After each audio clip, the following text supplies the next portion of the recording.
Ramakrishna Reddy party ఆఫీసులోకి రావద్దంటమే కాకుండా ఆయన కోటరీలో ఆయన చెంచాగాళ్లతో ఏం మాట్లాడించినాడు. వాడు కారుమూరి వెంకటరెడ్డి నన్ను రౌడీ షీటర్ అంటాడు. హైకోర్టు ఏం చెప్పింది, అనిల్ మీద రౌడీ షీట్ లేదు, గొప్ప చదువుకున్న వ్యక్తి, సమాజంలో అటు ఎందుకు చేస్తున్నారు మీరు, ఎవరు నిన్ను రౌడీ షీటర్ అందంటే మీడియా అన్ని పేర్లు ఇచ్చిన 12 మంది పోలీస్ ఆఫీసర్స్ కి మెమో ఇచ్చింది. అది కారుమూరి వెంకటరెడ్డి ఎందుకు మాట్లాడినారా బాబు, నా గురించి నీకేం సంబంధం, నువ్వు నా ఇంటి వెనకడు కూడా పక్కన వెనకలుడువా, నేను రాజకీయాల్లోకి వచ్చేసరికి నువ్వు బచ్చాగానివి, ఎట్టారా నీ సంగతి, ఎందుకు మాట్లాడినావు అంటే వాడు ఏం మాట్లాడాడంటే, వాడు మాట్లాడింది రికార్డింగ్ ఉంది చెప్తానండి, ఎందుకు మాట్లాడినాడు అడిగింది. చెప్పండి అన్న ఒకసారి మాట్లాడండి. అంటే ఏమని మాట్లాడాలి, మీ మీద కంప్లైంట్ ఇవ్వమంటారా?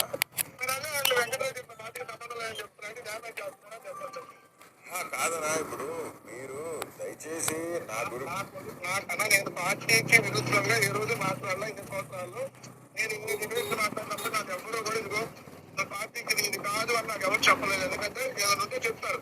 అంటే మీకు గైడ్ లైన్స్ ఉన్నాయనా, బోరుగడ్డ అనిల్ కుమార్ మన పార్టీ కాదు, నువ్వు మాట్లాడు, వారికి మనకు సంబంధం మీకు ఎవరైనా చెప్పారా? నేను అందుకే అడగండి అన్న, గైడ్ లైన్స్ ఉన్నాయా లేదా మీరే ఒకసారి అడగండి. కాదన్నా, మీకు ఎవరైనా చెప్తే చెప్పండి, నేను మీరే ఒకసారి అడగండి అన్న. కాదన్నా, మీరే ఒకసారి అడగండి.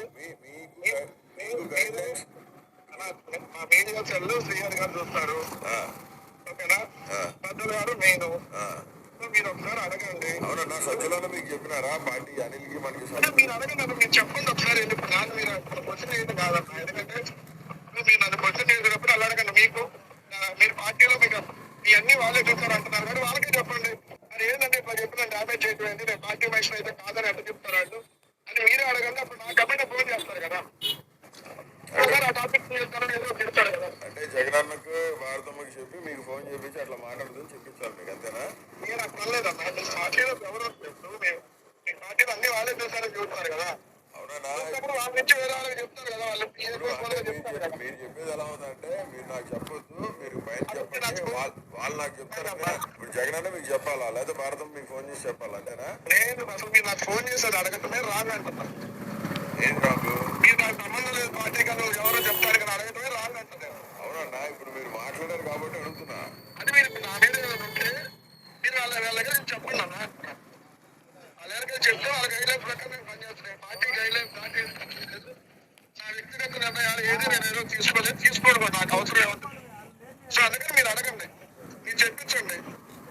మా మనిషి గారి బాధ్యత చెప్పింది, లేకపోతే మా మనిషి అని ఏమన్నా క్లియర్ గా అతను చెప్పింది ఏంది, రికార్డింగ్ లో ఊడి శ్రీహరి అనేవాడు చెప్పిండు, సజ్జల అనేవాడు చెప్పిండు, వాళ్ళు చెప్తే వాళ్ళ ఇన్స్ట్రక్షన్స్ బట్టి నేను మాట్లాడినా అన్నాడు. నేను రౌడీ షీటర్ అంట. కారుమూరి వెంకటరెడ్డి వాడు వాగుతాడా నా గురించి? దీని మీద కారుమూరి వెంకటరెడ్డిని ఇమీడియట్ గా పార్టీ నుంచి బర్తరఫ్ చేయాలా, నాకు నా కుటుంబానికి సజ్జల రామకృష్ణారెడ్డి బహిరంగ క్షమాపణ చెప్పాలా. ఊడి శ్రీహరి అనేవాడు కుట్రదారుడు, విన్నారుగా మీరు, ఊడి శ్రీహరి అనేవాడు చెప్తే మాట్లాడినా, రికార్డింగ్ ఉంది, నేను అడిగిన సజ్జల చెప్తే మాట్లాడినా అని చెప్తున్నాడు. వాళ్ళిద్దరి మీద ఇమీడియట్ గా పార్టీ నుంచి బర్తరఫ్ చేస్తారా, వాళ్ళ మీద ఏం చర్య తీసుకుంటారో తీసుకోవాలా. మమ్మల్ని తిట్టాడు, 10 సంవత్సరాలు పార్టీ కోసం కష్టపడినా, 9 నెలలు జైల్లో ఉండా, 22 కేసులు పెట్టించుకున్నాం, 3rd డిగ్రీలు ఉచ్చబోయడం జరిగింది. ఇవన్నీ అయిపోయిన తర్వాత పార్టీ ఆఫీస్కి వస్తే నేను రాజీనామా ఎందుకు చేశానంటే రిపబ్లికన్ పార్టీకి, రామ్దాస్ అత్వాల్ అనే వ్యక్తి కేంద్ర మంత్రి నన్ను పిలిచి ప్రెస్ మీట్ పెట్టి మాఫీ మాంగో అన్నాడు. నేను చెప్పిన ఆ రోజు భారతమ్మని తిట్టారు, నా కుటుంబం తిట్టారు, చాలా అసాసినేటెడ్ గా మాట్లాడారు, వల్గర్ పోస్టులు పెట్టారు. నేను అడుగుతున్నా, భారతమ్మని తిట్టిన రోజు కారుమూరి వెంకటరెడ్డి గారు ఏమైండు? భారతమ్మని భయంకరంగా అసాసినేట్ చేసి మాట్లాడారు. జగన్మోహన్ రెడ్డి గారు కన్న తల్లి మానం గురించి మాట్లాడారు. ఆ రోజు కదా నేను బయటకు వచ్చింది,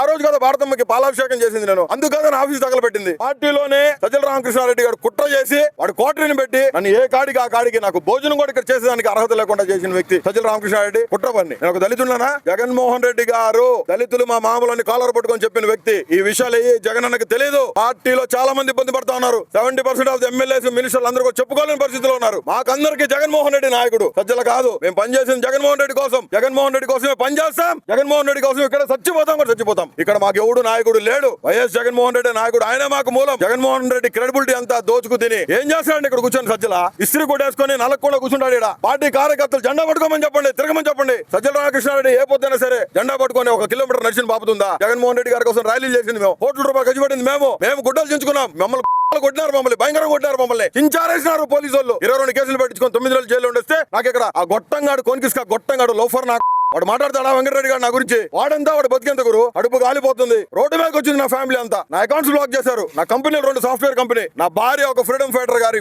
మనవరాలు పుట్ల సుబ్బయ్య, ఒక చరిత్ర ఉన్న కుటుంబం నా కుటుంబం. అత్తింట్లో ఏమని తలపెట్టుకోవాలా? మా మామ అడిగినాడు, అయ్యా బయట వాళ్ళు అంటే సరే, సొంత ఇంట్లో వాడే నీ గురించి రౌడీ షీట్ అని మాట్లాడితే ఏంది బాబు ఇది? నీకు మద్దతు లేదా? మళ్ళీ వాడిని సాక్షిలో కూర్చోబెట్టి రోజు వాడు వెంకటేశ్వరాన్ని పూజించినాడు, వాడిని పూజిస్తా ఉన్నారని. నేను భారత మేడం గారు కూడా అడుగుతాను, నా భారతకని అడుగుతా ఉన్నా నేను, మీరు వాడి మీద కఠిన చర్యలు తీసుకోవాలక్క. నేను సజీవుడైన దేవుడి సాక్షి చెప్తున్నా, నేను ముక్కు స్విచ్ చేయడానికి రాలా. జగన్మోహన్ రెడ్డి ప్రియ శిష్యుడు గానీ ఇక్కడ వచ్చి కూర్చున్నా, ఇది నా ఇల్లు కాబట్టి నేను గొడవ చేసేదానికి రాలా, మందితో రాలా, మార్పులతో రాలా. నేను నా భార్య వచ్చినాం, కంటికి కడుగుడు కారుస్తున్నాం. మమ్మల్ని ఈ రకంగా అవమానించి పార్టీ ఆఫీస్ కి పిలిపించి 4 గంటలు కూర్చోబెట్టి అటు కూర్చోబెట్టి తెలుసా అనిల్ అంటాడు, డోర్ కాడికి పోతే 5 నిమిషాలు ఆగమ్మంటాడు. అట్ట 3 సార్లు కూర్చున్నా, కెమెరా చెక్ చెప్పండి లోపల 4.5 గంటలు తిండి తిప్పులు లేకుండా లాస్ట్ పర్సన్ నేనే ఆ రోజు మాట్లాడింది. ఆ ఒక్క మాట చెప్పేదానికి నువ్వు 4.5 గంటలు కూర్చోబెడతావా? అదే అడుగుతున్నాను. నాకు సమన్యాయం జరిగేదాకా నేను ఇక్కడ నుంచి లేయను, ఏడే ప్రాణం నడుస్తాను. కానీ జగన్మోహన్ రెడ్డి గారు కారుమూరి వెంకటరెడ్డి అనేవాడిని బర్తరఫ్ చేయాలా. పూడి శ్రీహరి గారు, సజ్జల రామకృష్ణారెడ్డి గారు బహిరంగ క్షమాపణ నా కుటుంబానికి చెప్పాలా. నా కుటుంబాన్ని రౌడీ షీటర్ అంటే, నాకు 5 చెల్లెలు ఉన్నారండి, వాళ్ళు తలలు ఆడ పెట్టుకుంటారు. మీ అన్న రౌడీ షీటర్ అని మాట్లాడితే అత్తింట్లో మాట్లాడరా, అవమానకరంగా మాట్లాడరా? ఈ పరిస్థితుల్ని ఫేస్ చేస్తున్న మేము జగన్మోహన్ రెడ్డి గారు ఖచ్చితంగా న్యాయం చేస్తారని నేను ఇక్కడికి వచ్చినానండి. నేను పార్టీకి వ్యతిరేకంగా రాలేదు, పార్టీకి మీద గొడవ చేయడానికి రాలా. పార్టీలో తప్పు జరుగుతుంది. జగనన్న ఉన్నప్పుడు ఒకలాగుంది, జగనన్న లేనప్పుడు ఒకలాగుంది. ఈ పరిస్థితులు మారాలి. ఇక్కడ ఒక నాయకత్వ లక్షణం కలిగిన వాడు ఇక్కడ కోఆర్డినేటర్ ఉండాలా. దానికోసమే మేమంతా, నేనైతే ఇక్కడ వచ్చి కూర్చొని మాట్లాడడం జరుగుతుంది. సరే, నేను ఒక్క మంచినీళ్ళు కూడా తాగేదానికి లే, నేను చెప్తా ఉన్నా. నేను నాకు అవమానం జరిగిందన్నా, వాడేవాడు నన్ను రౌడీ షీటర్ అనే దానికి high court చెప్పిందన్నా, don't take coercive steps.